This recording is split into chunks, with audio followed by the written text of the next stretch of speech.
আমি আপনাদেরকে একটা ছোট্ট কারগুজারি শোনাই, আপনাদের দিল কেঁদে দিবে।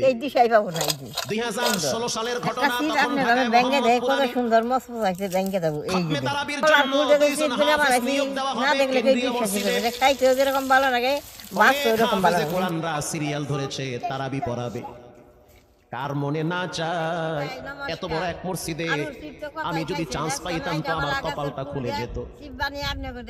শুক্রবার দিন সবাই দরখাস্ত রাখতো, ইন্টারভিউ শুরু হয়ে গেল। পরের জুমায় অসংখ্য ছাত্রদেরকে দেখছি খতমে তারাবির জন্য ইন্টারভিউ সিরিয়াল দিয়েছে। ইন্টারভিউ বোর্ডের ভিতরে আমি ছিলাম। কয়েকজন হাফেজকে আমরা সিলেকশন করছি যে এদেরকে নেওয়া হবে। এদের তেলাওয়াত সুন্দর, পড়াও বড় মজার। আমরা কাগজগুলো এক জায়গায় জমা করছি। দেখেন এই পরের দিকটা আর এই জুমায় আমরা দিকটা ঘোষণা ফালাবো দিয়ে দিব ভিতরে জালেন না কোন আছে মায়ের সেইটা আমি সন্তান নেব চান্স পাবে। পরের জুমায় যখন জুমার নামাজের পর 3টার দিকে যখন আমরা বসে বসে ফলাফলগুলা দেখতেছি যে কাকে কত দেখেন নাম্বার দুই দেওয়া গুড়া হয়েছে, একটা ফালাই দিছি দরজা লাগায় দিছি, আমি জানলা লাগায় দিছি, এসি ছেড়ে দেওয়া হয়েছে হয়েছে, সব লাগানো, বাহির থেকে কিছুই দেখা যায় না। ইন দি মিন টাইমে মসজিদের বারান্দার দরওয়াজায় কে যেন নক করতেছে। খাদেম সাহেব এর কত আস্তে সুন্দর করে করে কাইটা নিছি, এটা যদি জানলা বাইরে একবার খুলে খানি দেখতেছে সাদা যে বুঝতে পারবো না, দুইটা এর ছোট মস্ত বাচ্চা মস্ত বাহিরে দাঁড়িয়ে আছে। এইভাবে একেবারে আমি অল্প সব গুণে বয়স। কাইটা নেবো। খাদেম প্রশ্ন করলো, তোমরা কারা, কেন আসছো? বলে আমরা 2 জন আসছি খতমে তারাবির ইন্টারভিউ দেওয়ার জন্য। খাদেম সাহেব একবার পায়ের দিকে তাকায়, আবার জামার দিকে তাকায়, কারণ কথার সাথে বাহ্যিক সুরত মিলে না। অন্য অন্য ছাত্রদের দেখেন কত গুণে কাইটা নিছি, এদিকে আমার হয়ে যাবে আমি এটা অল্প লবণ দলে ভিজিয়ে রাখবো। আর এই 2 জনের দিকে একটা তাকায় লবণ দেখলাম দেন মনে নাই হয় তুলে রাস্তায় পড়ার ভিক্ষা কষ্ট করতে উঠে করতে যাবে আইছে। মানায় এটা না, খাইলে একেবারে তো আর গরিব। গলায় শুকলাবো না। খাদেম বলল, ইন্টারভিউর ম্যাচ শেষ, চলে যাও বাড়িতে, নেওয়া হবে না। যাদের ব্যাপারে পরীক্ষা নেওয়া হয়েছে তাদের ব্যাপারে ঘোষণা দেওয়া হবে। বাচ্চা 2টা নাসর বান্দা বলতে আছে, আমাদের তো টাকা নাই যে আমরা ভাড়া দিয়ে এখানে আসবো। বাবাই বড় কষ্ট করে 2-4 অনেক টাকা মধ্যে জমা জল দিয়ে কইরা আধা ঘন্টা টাইম আমি পকেটে শুয়ে দিয়া পাঠায় দিছে, এজন্য আসতে দেরি হয়েছে। এরকম খাদেমের করে বড় মায়া খেয়ে লাগছে, দিই। কারণ খাদেমও গরিবের সন্তান। ভিতরে গিয়া ভিক্ষা মুয়াজ্জিন বানাবার সাহেব দিকে বলতে আছে, ও আমি ভাই শুকনা বাহিরে বস্তু 2টা সব বাচ্চা মিশিয়ে দাঁড়ায় দেবো। আছে, ওরা নাকি হাফেজ আদা কোরআন, বাটি কিন্তু বেসন দেখলে তো দিয়ে মানায় না। দিলাম, মুয়াজ্জিন সাহেব ধমক ওটা দিয়া বলতে ছেলের আছে, ঘুরে কোনো সুযোগ দিয়ে নাই, দিলাম। তাড়ায় দাও। অল্প মোচের খাদেম ঘুরে গিয়া অল্প ইমামের কানে কানে লবণ বলতে হলদের আছে, ঘুরে হুজুর দিয়ে বাহিরে দিই। 2টা বাচ্চা দাঁড়িয়ে আছে, চেহারার ভিতরে এত মায়া, কিন্তু বাহ্যিক সুরত আমি মিলে এটা না। খুব ওরা না নাকি এখন আর কোরআনের জামাই কেন হাফেজ। এটা মধ্যে জল দেন যাবে সব কিছু পাশেই তো মিশলাই রহমানিয়ার মিশিয়ে দিলাম। মুহাদ্দিস সাহেব বসা আছে, তিনি বলতে আছে, কি ব্যাপার, ফিস ফিস করে আপনি কি বলতেছেন? বলে, হুজুর বাহিরে 2টা বাচ্চা দাঁড়িয়ে আছে, তারা খতমে তারাবির ইন্টারভিউ দিতে চায়। মুহাদ্দিস সাহেব বলল, কোনো কথা নাই, আল্লাহর ঘরের দরওয়াজা খুলে দাও, এখানে কোনো পার্সিয়ালিটি চলবে না। আল্লাহর ঘরের দরওয়াজা ভালো সবার করে জন্য খুলে লবণটা দেওয়া মিশিয়ে হবে, নেবেন, আসতে এটা দাও, শীত ভিতরে খাইতে বসতে দাও। আলুর সুযোগ থেকে ভালো লাগবে। যদিও ওদেরকে দেখতে মানায় না, বংশগত তেমন মর্যাদা নাই, ভিতরে আল্লাহর কোরআন থাকার কারণে আমাদের উপরে ওয়াজিব হয়ে গেছে দেখেন তাদেরকে কি সম্মান সুন্দর করে করা। মিশিয়ে নিছি। এখন এটা আমি অল্প টাইম থুয়ে কোনো দিক চুলাটা থেকে মানায় জ্বালিয়ে না, নিই। কিন্তু ভিতরে আল্লাহর কোরআন আছে, এজন্য তাদের মর্যাদা অনেক বেশি। এবার বাচ্চা 2টা বাহিরে উজুখানায় গিয়া সুন্দর করে উজু বানাইলো। কড়াইটা গরম হয়েছে, উজু তেলটা বানাইয়া দিয়ে ভিতরে দিন। ঢুইকা আমি তাকায় দেখতেছি লঙ্গির এক মাথা নিচে আর এক মাথা উপরে। এতটাই ভয়াবহ অবস্থা, কিন্তু আজিব দৃশ্য। 2 জনের চেহারা একই রকম লাগে, কলার খুলবো না, আমি জলে 2 থেকে জনের উঠিয়ে নিই। চেহারা কাছে একই যে রকম কষ্টা লাগে, চাও, কে বড় কষ্টা কে জলে ছোট উঠে গেছে, বোঝা বড় এখন আমি কঠিন কলার হয়ে দিয়ে গেছে। উঠিয়ে নেবো।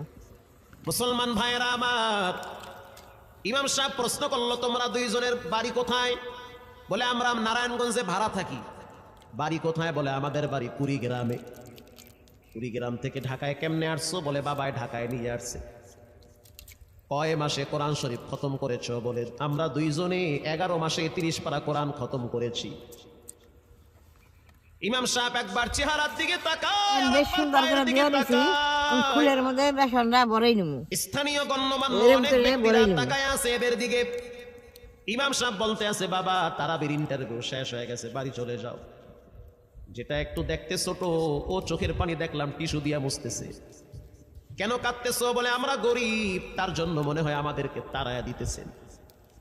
আমরা জানতাম না ইন্টারভিউ তাড়াতাড়ি শেষ হয়ে যাবে, আসতে দেরি হয়েছে, কারণ আমাদের তো ভাড়া টাকা ছিল না, বাবা কষ্ট করে কিছু টাকা দিয়েছে, সেটা দিয়ে এখানে আসছি। এবার মুহাদ্দিস সাহেব বলতে আছে, তাহলে একটা কাজ করো, তুমি কিছু তেলাওয়াত করে শোনাও। দুইজনেই উত্তর দিল যে আমরা তেলাওয়াত করলে তো আর নিবেন না, আপনারা প্রশ্ন করেন, আমরা দুইজনে উত্তর দিব। আমি তো আশ্চর্য হয়ে গেলাম, জীবনে কত হাফেজ দেখছি, এরকম হাফেজ দেখি নাই। প্রশ্ন করবেন, আমি উত্তর দিব। বুঝতে পারলাম ভিতরের খবর কেউ না জানলেও একজন জানেন, তিনি হলেন কে? মুহাদ্দিস সাহেব বলতে আছে, বাবা প্রশ্ন করব ঠিক আছে, তোমাদের মন মতো একটু তেলাওয়াত করে শোনাও। তেলাওয়াত যদি মানসম্মত হয় তাহলে ইন্টারভিউ নিব, যদি না হয় তাহলে ছাঁটাই করে দেব। এবার ছোট যেটা সেটা তেলাওয়াত শুরু করলো সূরা তাহা থেকে। তাহা মা আনজালনা আলাইকাল কুরআনা লিতাশকা। এত সুন্দর পড়া মনে হইতে আছে, আসমান থেকে কোরআন নাজিল হইতেছে।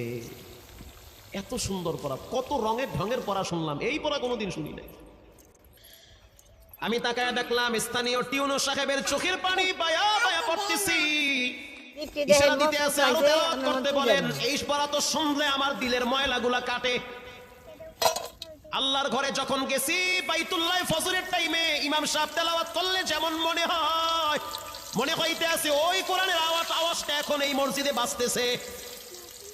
ছোট বাচ্চাটা তেলাওয়াত করলো, বড় সন্তানটাও তেলাওয়াত করলো। এবার যারা হাফেজ সাহেব ছিল তারা প্রশ্ন শুরু করলো। যেখান থেকে প্রশ্ন করে পৃষ্ঠা ঠেকায় দেয়, একটা জায়গায়ও আটকাইতে পারে না। এমনকি বাচ্চা দুইটা এটাও বলেছে, যদি আপনাদের যদি ধৈর্য থাকে তো আমরা দুইজনে পুরা 30 পারা এখানে এক দাঁড়ানে পড়ায়া দিব। আশা করি একটাও বাঁচবে না। এত সুন্দর পড়াশোনার পরে মুতাওয়াল্লি সাহেব বলল, সব বাদ, আমার কাছে এই দুইজনই পছন্দ হয়েছে। এই দুইজনের মুতাওয়াল্লি সাহেব দাঁড়াইতে পারে না, হুইল চেয়ারে বসে থাকে, কাছে ডাইকা বুকের সাথে জড়ায়া ধরছে আর বলতে আছে, আল্লাহ এমন একটা সন্তান যদি আমার থাকতো, জীবনটা ধন্য হয়ে যেত। আমার মৃত্যুর পরে একটু হইল নিয়োগ হয়ে গেল, শুরু হয়ে গেছে। মোহাম্মদপুর থানায় গিয়ে খবর নিয়ে নামাজ পড়ে চোখের পানি ছেড়ে কেঁদেছে। শুধু তাই নয়,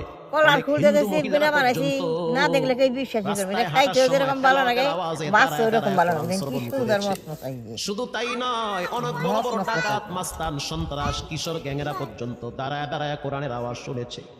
17 রমজান বদর দিবস, হাজার হাজার মুসল্লি দাঁড়িয়ে আছে। ইমাম সাহেব জানে না যে এরা দুইজনে আপন মায়ের পেটের ভাই হয়, এটা ইমামের জানা নাই। দুইজনের তারাবি চলতে আছে, চমৎকার পড়া, পিছনে শত শত মাওলানা মুফতি দাঁড়ায় থাকে। মনে হইতেছে তেলাওয়াতের আওয়াজে আরেক জগতে হারিয়ে যায়, এত সুন্দর পড়া। তারাবি শেষ হয়ে গেল, মুসাফা শুরু হয়ে গেল। বাচ্চা দুইটারে কেউ বুকের সাথে জড়ায়, কেউ কপালে চুমা দেয়, বলে আল্লাহর কোরআনকে চুমা দেই। হাজার হাজার মানুষ যখন আস্তে আস্তে নামাজ শেষ করে চলে গেল, একেবারে মসজিদের পিছনে বারান্দার পরে আরো একটা বারান্দা থাকে, ওই বারান্দায় এক লোক বসে বসে গামছা দিয়া চোখের পানি মুছতেছে। কিছুক্ষণ পরে লোকটা দেওয়ালের সাথে কপালটা ঠেকায় দিয়া একেবারে অস্থির হয়ে গেল, মনে হচ্ছে তার ভিতরে কাঁপুনি শুরু হয়ে গেছে। কিছু মুসল্লি গিয়া প্রশ্ন করলো, কি হয়েছে আপনার? বলে আমার কিছুই হয় নাই। টাকা লাগবে? বলে না, টাকা লাগবে না। তাহলে আপনি কেন এখানে কাঁদতেছেন? বলে আমি এমনি কাঁদতেছি, এটা কষ্টের কান্না না, এটা খুশির কান্না।